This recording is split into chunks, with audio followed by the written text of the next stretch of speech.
Hi ಎಲ್ಲರಿಗೂ ನಮಸ್ಕಾರ ಸ್ನೇಹಿತರೆ, ವೆಲ್ಕಮ್ ಟು ಮೈ ಬೇಕ್ ಅವರ್ ಚಾನಲ್.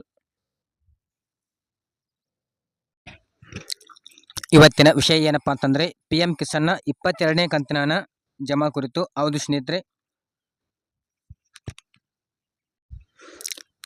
ಈಗಾಗಲೇ ಕೃಷಿ ಇಲಾಖೆಯಿಂದ ಏನಪ್ಪಾ ಅಂತಂದ್ರೆ ರೈತರಿಗೆ ತುರ್ತು ಸೂಚನೆಯನ್ನು ಕೂಡ ನೀಡಲಾಗಿತ್ತು. ಅದರಲ್ಲಿ ಏನಪ್ಪಾ ಅಂತಂದ್ರೆ ನಿಮ್ಮ ಒಂದು FIDಗೆ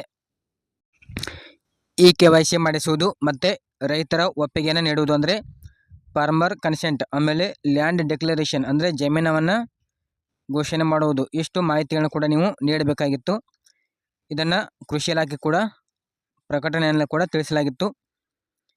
ಹಾಗಾದರೆ ಯಾರೆಲ್ಲ ರೈತರು KYCಯನ್ನು ಮಾಡಿಸಿಲ್ಲ ಅಂಥವರು ನಿಮ್ಮ ಒಂದು ಹತ್ತಿರದಲ್ಲಿರುವಂಥ ಗ್ರಾಮವನ್ನ ಕೇಂದ್ರ, ಕರ್ನಾಟಕವನ್ನು, ಆಮೇಲೆ ಕೃಷಿ ಇಲಾಖೆ ಆಗಿರ್ಬೋದು, ಆಮೇಲೆ ಕಂದಾಯ ಇಲಾಖೆ, ತೋಟಗಾರಿಕೆ ಇಲಾಖೆಯಲ್ಲಿ ಏನಪ್ಪ ಅಂತಂದರೆ ನೀವು KYCಗಳನ್ನು ಮಾಡಿಸ್ಬೋದು.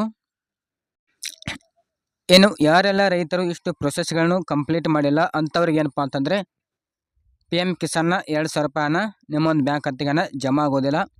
ಈ ಬಾರಿ ಏನಪ್ಪ ಅಂತಂದರೆ ಸುಮಾರು ಒಂದು 70 ಲಕ್ಷ ರೈತರ ಒಂದು ಅನರ್ಹ ಪಟ್ಟಿಯಲ್ಲಿ ಬಿಡುಗಡೆ ಕೂಡ ಆಗಿದೆ. ಶೇಕಡದಲ್ಲಿ ಏನಪ್ಪ ಅಂತಂದರೆ ತಾಂತ್ರಿಕ ಸಮಸ್ಯೆ ಆಗಿರ್ಬೋದು ಅಥವಾ ಸರ್ವರ್ ಸಮಸ್ಯೆಯಿಂದಾಗಿ ಇನ್ನೂ ಕೂಡ KYC ಪೂರ್ಣಗೊಳಿಸಿಲ್ಲ. ಅಂಥವ್ರಿಗೆ ಏನಪ್ಪ ಅಂತಂದರೆ ಇಲ್ಲಿ ನಿಮಗೆ ದಿನಾಂಕ ಕೂಡ ವಿಸ್ತರಣೆ ಆಗಿರುವಂಥದ್ದು. ನಿಮಗೆ 2,000 ರೂಪಾಯಿ ಹಣ ಯಾವಾಗ ಜಮಾ ಆಗುತ್ತೆ ಅಂತ ನೋಡೋದಾದರೆ PM ಕಿಸಾನ್ನ 22ನೇ ಕಂತಿನ ಹಣ ಏನಪ್ಪ ಅಂತಂದರೆ ಇದೇ ಮಾರ್ಚ್ 13ರಂದ ಫಲಾನುಭವಿಗಳ ಒಂದು ಬ್ಯಾಂಕ್ ಖಾತೆಗೆ ಹಣ ಜಮಾ ಆಗುತ್ತೆ. ಹೌದು ಸ್ನೇಹಿತರೆ, ಅಸ್ಸಾಂನ ಗುವಾಹಟಿಯಲ್ಲಿ ಏನಪ್ಪ ಅಂತಂದರೆ ನಡೆದಿರುವಂಥ ಒಂದು ಸಮಾರಂಭದಲ್ಲಿ ಪ್ರಧಾನಿ ನರೇಂದ್ರ ಮೋದಿ ಅವರು ಏನಪ್ಪ ಅಂತಾರೆ ಇಲ್ಲಿ ಡಿಜಿಟಲ್ ವರ್ಗಾವಣೆಗೆ ಇಲ್ಲಿ ಚಾಲನೆಯನ್ನು ಕೂಡ ನೀಡ್ತಾ ಇದ್ದಾರೆ. ದೇಶದಲ್ಲಿರುವಂಥ 9,32,00,000 ರೈತರಿಗೆ ಏನಪ್ಪ ಅಂತಂದರೆ ಇಲ್ಲಿ 2,000 ರೂಪಾಯಿ ಹಣ ಬಿಡುಗಡೆ ಆಗುತ್ತೆ. ಮಾರ್ಚ್ 13 ಅಂತಂದರೆ ಶುಕ್ರವಾರ ದಿವಸ ಇಲ್ಲಿ ಸಾಯಂಕಾಲ 5 ಗಂಟೆಗೆ ಏನಪ್ಪ ಅಂತಂದರೆ ಎಲ್ಲ ಒಂದು ರೈತರ ಬ್ಯಾಂಕ್ ಖಾತೆಗಳಿಗೆ ಹಣ ಜಮಾ ಆಗುತ್ತೆ. ಯಾರೆಲ್ಲ ಇನ್ನೂ ರೈತರು KYC ಮಾಡಿಕೊಂಡಿಲ್ಲ ಅಂಥವ್ರಿಗೆ KYCಯನ್ನು ಮಾಡ್ಕೊಳ್ಳಿ. ನಿಮಗೆ KYC ಮಾಡಿಸೋದಕ್ಕೆ ಇನ್ನೂ ಕೂಡ ಸಮಯಾವಕಾಶ ಇದೆ.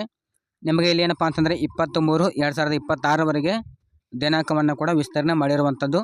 ಅಷ್ಟು KYCಗಳನ್ನು ಪೂರ್ಣಗೊಳಿಸೋದಕ್ಕೆ ನಿಮಗೆ ಅವಕಾಶವನ್ನು ಮಾಡಿಕೊಡಲಾಗಿದೆ. ಯಾವುದೇ ರೀತಿಯಂಥ ಒಂದು ಹೆಚ್ಚಿನ ಮಾಹಿತಿಗಾಗಿ ನಮ್ಮದೇ ಅಂತ ಒಂದು ವಾಟ್ಸಪ್ ಗ್ರೂಪ್ ಮತ್ತು ಟೆಲಿಗ್ರಾಮ್ ಗ್ರೂಪ್ನ ವಿಡಿಯೋದ ಡಿಸ್ಕ್ರಿಪ್ಷನ್ ಕೆಳಗಡೆ ಆಗಿರ್ತೀನಿ. ಅಲ್ಲಿಂದ ಕೂಡ ನೀವು ನೇರವಾಗಿ ಜಾಯ್ನಿಂಗ್ ಆಗಿಬಿಟ್ಟು ಹೆಚ್ಚಿನ ಮಾಹಿತಿಯನ್ನು ಕೂಡ ಪಡೆದುಕೊಳ್ಬೋದು ಅಂತ ಹೇಳ್ತಾ, ಓಕೆ ಸ್ನೇಹಿತರೆ, ಈ ಒಂದು ವಿಡಿಯೋದಿಂದ ನಿಮಗೆ ಮಾಹಿತಿ ಸಿಕ್ತು ಅಂತ ಅನ್ಕೋತೀನಿ. ಹಾಗೆಯೇ ಈ ಒಂದು ವಿಡಿಯೋ ನಿಮಗೆ ಇಷ್ಟ ಆದರೆ ಲೈಕ್ ಮಾಡಿ, ಕಮೆಂಟ್ ಮಾಡಿ, ಶೇರ್ ಮಾಡಿ ಅಂತ ಹೇಳ್ತಾ ಈ ಒಂದು ವಿಡಿಯೋನ ಎಂಡ್ ಮಾಡ್ತಾ ಇದ್ದೀನಿ.